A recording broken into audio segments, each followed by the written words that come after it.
In China, there is a counterintuitive situation, which is that one would imagine that in a democracy, the government would be more responsive to the people's demands, right? But in China, they are not a democracy. However, I think the government is more responsive to the people's demands today. To the government's demands. No, I also think it's the government is very nervous about any kind of people's movement, and hence they tend to be actually very responsive to the people's demands. They are a government of performance rather than process. Okay, we are very much about process. The process of elections is what gives legitimacy to our governments, that they have been elected, not their performance. Whether they actually fulfill their promises is not what gives them legitimacy or not. They can say anything, we'll clean the air, we'll do this, we'll do that. Nobody holds them to that standard because it's the process of getting elected. China does not have the process. The Chinese government does not have the process of getting elected. They have the legitimacy of performance, that they are saying that this is what we're going to take China. 大家好，这里是嘎人死绝频道。刚才这段对谈最值得注意的，并不是一句“中国不是民主国家”，而是紧接着的追问：一个不依靠选举程序取得正当性的政府，为什么反而必须用实际政绩回应民众？从曾经的自行车到如今领先的新能源汽车，从污染严重的城市到清澈的公共水域，从城乡差距明显到医疗保障和高铁网络不断覆盖。中国的发展轨迹正在成为印度无法回避的参照。更耐人寻味的是，节目中的印度嘉宾几乎亲口承认，印度一边把民主当成优越感，一边却没能交出与之匹配的治理成绩，甚至连基本的卫生、交通和公共服务都屡屡失守。于是问题就来了，民主制度真的天然等于高效治理吗？中国模式又是如何在成绩、控制与民众接受之间建立起自己的逻辑？本期节目，我们将继续拆解中印两国观念变化背后的历史转折，看看印度为何从曾经的平等伙伴，逐渐变成今天口中的追赶者，也看看这场比较究竟照见了谁的困境。And that is Asan, and they keep calling Indians Asan. Okay, Asan was a term that was really used in the 1920s and 30s in Hong Kong and Shanghai to talk about the Sikh policemen. Okay, and then it's not very clear why. What does it mean? Yes, it's not very clear what it means, but there are various theories, and I think the most credible one, just means like Mr. So San, third. Okay, San means third. So Mr. Third, why? Because in the hierarchy it was like white man number 1, Chinese number 2, the Indian number 3 in that colonial hierarchy in these treaty ports. So now Asan has come out like a bad word. It's like a slur. And whenever they want to talk about, this is again not official Chinese discourse, but netizen Chinese discourse. Whenever they want to talk about India supposedly licking the nether regions of the West, they will term us as Asan, which is like the comprador, the lackey, the person always willing to do and the white man's. Symbolized by the Quad. The Quad. We are the only non-Pacific country in the Quad. And although we say that we are not part of the military dimensions of Quad, the fact is that Quad is designed to contain the Chinese. That's right, and they see that, and they see that whatever we say that it's our strategic autonomy is disingenuous, that this is very much a China containment strategy. I think a big change also happened after the nuclear energy deal. That was under George Bush when we got the waiver, and then that they saw India as going quite firmly into the West's orbit, and there has been a change, I think, at the official level on how they see India. They do not see India as being a good faith actor because ultimately they will side with the US. That was, I think, a key turning point. When we started our economic reforms, and I was in Parliament at that time, there was a deep belief in India, especially among economists, that we can't kickstart it ourselves. We have to have a lot of assistance from abroad. And abroad meant the West. And then 1962 came into our minds, and we said, but certainly not from the East, when the East really means China. And it is this disjuncture between our real requirements, which can easily be met from our continental neighbors, instead of going across 2 oceans to discover all that. How is it that the Indians did not recognize in time the Chinese potential? And when they did, instead of admiring them, we seem to be envying them. We seem to be jealous. We seem to think it is illegitimate for them to be so far ahead of us. No, and part of this narrative that we do not mentally accept that we have lagged behind is because there was so much stress on democratic way of life and democracy as the main achievement of modern India, which we felt China lacked, in fact, fell on the other side, a very repressive regime. We still remember Tiananmen Square, which was not very much in the past. That looms large in our mind that we have achieved democracy, freedom of speech. We do not, well, till recently we didn't block internet widely except in Kashmir. So we thought we are superior. How is that viewed in China? Yeah, I think they see Indian democracy as a disaster and as a kind of cautionary tale that if we had democracy, we'd be like India. So this is something they've been saying for quite a long time, because they keep saying things like, why is there no garbage? Why are the garbage not being collected? Why are there people on the footpath, etc.? What do we say? We are democratic is the answer. No, and I mean, I think for them, our democracy has really been about identity politics and essentially like different kinds of groups using democracy as a way of gaining boons from the state, rather than sort of building a proper civil society where everybody is a citizen and you work towards how the country develops. In China, there is a counterintuitive situation, which is that one would imagine that in a democracy, the government would be more responsive to the people's demands, right? But in China, they are not a democracy. However, I think the government is more responsive to the people's demands today. To the government's demands. No, I also think it's the government is very nervous about any kind of people's movement, and hence they tend to be actually very responsive to the people's demands. They are a government of performance rather than process. Okay, we are very much about process. The process of elections is what gives legitimacy to our governments, that they have been elected, not their performance. Whether they actually fulfill their promises is not what gives them legitimacy or not. They can say anything, we'll clean the air, we'll do this, we'll do that. Nobody holds them to that standard because it's the process of getting elected. China does not have the process. The Chinese government does not have the process of getting elected. They have the legitimacy of performance, that they are saying that this is what we're going to take China, and we have to take China there. If, for example, they were having massive paper exams leaks, because again, the Gaokao, which is like the high school examination over there, China, like India, is the nation of the exam. That's how you better your life.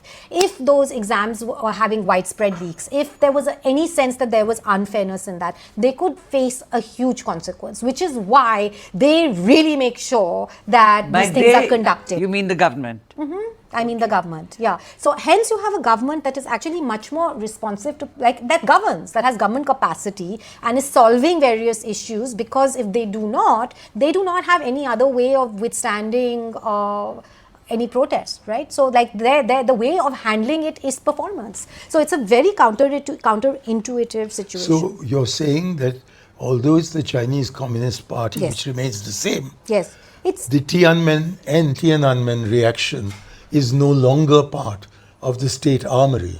Well, of course not. I mean, that was 89. We're talking about 26, and we've seen how far China has come. I mean, like, for most Chinese people, they can't be, like, this is like a dream come true. Their standards of living are huge. They're extremely happy. Everything has like super improved. And Tiananmen, again, it was like, it's seen as something that was a blip on the road to where we are. You know how Mao said that in a revolution, you can't make revolution without breaking a few eggs. So they have an official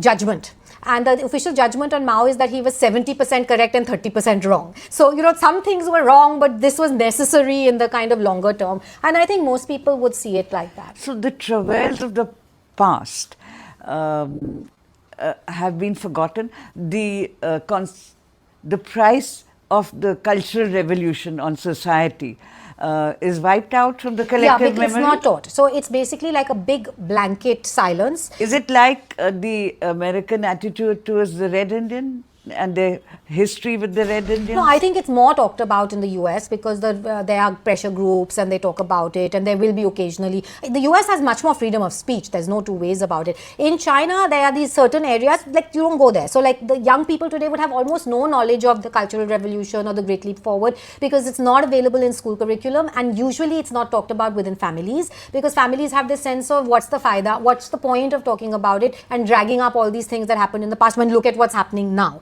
But for the party, therefore, it's very important to keep delivering, right? Because like the moment you sort of stop delivering, then suddenly that sort of social contract of let's forget about the past could be in danger. But isn't it true that the jails in China are filled with prisoners?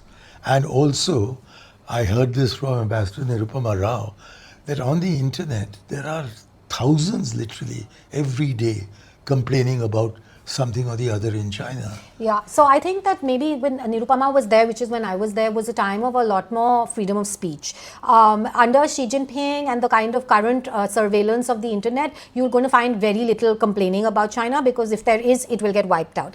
Number one. Number two, I mean, things in China have improved immeasurably in the last 20 years. So also just in terms of like that system having shown that it works is much better today than it was. The jails are probably filled with people. We don't know because we don't have open data available about how many prisoners there are and so on and so forth. But I will say that it is an incredibly safe country because of all the surveillance. And most of the Chinese I've spoken to seem to have accepted quite happily this trade-off between surveillance and safety. Almost no scams, almost no theft, and there were when the internet first started. There's been a revolution in the Politburo because of corruption. Correct. And they see that in a very positive way, that he's really going after corruption. So I think Xi Jinping really thought that the downfall of the party can be corruption. That is the one thing that will not be tolerated. Corruption. So that anti-corruption campaign that's been ongoing for the last 15 or 16 years, there's dual purposes. There's obviously purges that happen because it's convenient politically and to get rid of your enemies and so on. But I think that there has been a genuine drive against corruption at higher levels because there is this sense that in Chinese society, corruption again becomes unfair, right? And it's not going to be tolerated. And if the party is seen as corrupt, the long-term future of the party is not secured, So there is a huge difference I see now in official behavior. So in the past, like say 20 years ago, every time you went to you were entertained by any government like small official in a third-tier city, they would have these lavish banquets, and you could see that the banquets were a way of corruption. A lot of people would be invited. So there was a lot of corruption that went through khana pina rather than like just straight cash. There's an end to that. I mean, everything has to be modest now. 这场跨越多年时空的对谈，表面上是在讨论中国人如何看待印度，实际上更像是一面镜子，让我们同时看见两个邻国的历史记忆、现实差距以及彼此不断变化的心理距离。2002年到2009年间，印度人在中国曾经感受到一种相当温暖的氛围。那时候，许多中国人对印度的印象来自佛教、古老文明以及拉吉卡普尔电影中的歌声和故事。胡同里，人们可以因为一首《我是流浪者》自发合唱，也会因为一身纱丽而好奇、微笑、主动交流。那时的印度常常被看作一个拥有悠久历史、人口众多。同样处在发展道路上的亚洲伙伴，中国负责制造，印度擅长信息科技，两个国家似乎可以彼此配合，共同迎来所谓的亚洲世纪。但10多年以后，画面发生了根本变化。随着中国经济、基础设施和科技实力迅速提升，印度在很多中国人的眼中，已经不再是潜在的平等伙伴，而变成了一个需要先解决自身问题，再谈国际抱负的落后者。人均收入、人工智能、绿色能源、电动车、高铁、医疗保障以及城市公共空间，这些具体变化构成了中国社会自信的重要来源。曾经还在讨论中国能不能造出好汽车，如今中国品牌已经让不少传统汽车巨头感到压力，曾经被视为世界工厂的中国也早已不满足于低附加值制造，而是开始参与技术标准和国际规则的制定。这段变化最值得警惕的地方，不只是物质差距扩大，更是差距被转化成了优越感。当一个国家不断取得成就，它很容易把自身的发展经验视为唯一档案，也容易把别人的落后解释成懒惰、混乱，甚至是道德和制度上的失败。网络上的侮辱性称呼、针对印度的刻板印象，还有把印度简单归结为西方代理人的言论，都说明国家之间的竞争正在渗入普通人的日常情绪。然而，节目中的讨论也提醒我们，偏见从来不是单向的。印度社会同样存在拒绝承认现实，把中国成就全部归结为宣传，或者用民主制度的优越感来回避自身治理问题的倾向。承认对手在某些领域做得更好，并不等于放弃自己的价值立场，指出本国的不足，也不等于否定自己的国家。真正成熟的国家不需要靠美化自己或者丑化邻国来维持自信。这场对谈反复提到一个尖锐问题：印度拥有选举、言论自由和民主程序，但这些制度是否真正转化成了干净的城市、可靠的医疗、良好的空气、清洁的饮水，以及每个人作为公民应有的尊严？中国则展现出另一种复杂现实，它依靠治理绩效、基础设施和生活水平的改善建立正当性，同时也伴随着更严密的监控、更狭窄的公共表达空间，以及对历史创伤和政治意义的沉默处理。这两种模式之间并不存在简单的优胜者。民主不能只是投票和选举程序，也应该意味着政府能够持续回应人民，社会能够监督权力，普通人能够平等地享有公共服务。发展也不能只看高楼、道路和消费能力，还要看个人自由、信息透明、司法保障，以及人们是否有机会公开讨论问题。一个社会如果只有效率而没有表达，可能缺少纠错能力；如果只有程序而没有治理，又可能让人民长期承受混乱和贫困。真正重要的不是把两国放进一个简单的输赢叙事，而是看清每一种制度的成就、代价和局限。节目还揭示了一个影响中印关系的深层因素，那就是历史记忆、殖民统治、边界划定、冷战选择、2006年的民用核能合作，以及后来印度与美国等西方国家的战略接近，都在中国的观察中留下了不同印象。中国人对印度的疑虑未必只是因为贫穷，而更多涉及信任、战略方向和边境安全。在中国看来，印度一方面强调战略自主，另一方面又加入被认为具有遏制中国色彩的合作机制。这种言行之间的落差容易被解读为不可靠，而对印度来说，边境问题又不只是地图上的线条，更牵涉国家尊严、民族记忆和安全焦虑。双方过去曾有过缓和，也曾尝试扩大贸易与合作，但一次边境冲突就可能让多年的接触迅速倒退。事实说明，只要边界问题没有实质进展，中印之间就很难建立真正稳定的战略伙伴关系。经济合作可以从局部开始，民间交流也可以逐步恢复，但持久的信任必须建立在清晰、可执行、能够被双方接受的安排之上。更令人担忧的是，网络仇恨正在把复杂的国家关系压缩成一句口号，把普通中国人和普通印度人都变成对方眼中的抽象敌人。一个印度医生因为病人的国籍而产生抵触，一个中国人在异国因为身份遭到冒犯。这些故事说明，国家冲突最终会落到具体的人身上，可是普通人并没有决定边界走向，也没有决定外交联盟，更没有决定历史如何被书写。他们不应该为国家之间的分歧承担仇恨的代价。所以这期节目的核心启示，也许不是要我们选择站在哪一边，而是要求我们停止逃避现实。印度需要正视自身在基础设施、公共卫生、城市治理和社会公平上的不足，中国也需要面对发展背后的代价，以及对言论和历史记忆的限制。双方都应该减少民族主义的情绪表演，增加基于事实的判断，减少对彼此的幻想，增加真正的交流，减少把邻国当成工具的地缘政治算计，增加对共同利益的务实考量。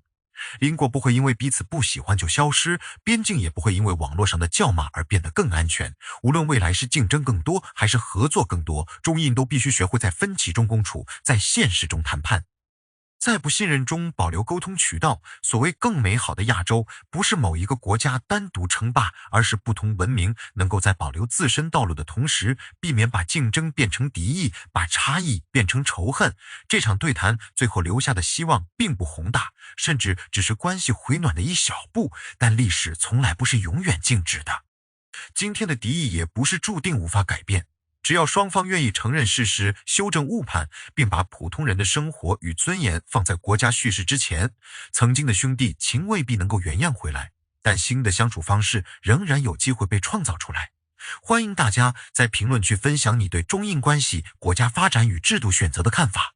也欢迎点赞订阅，观看更多精彩视频。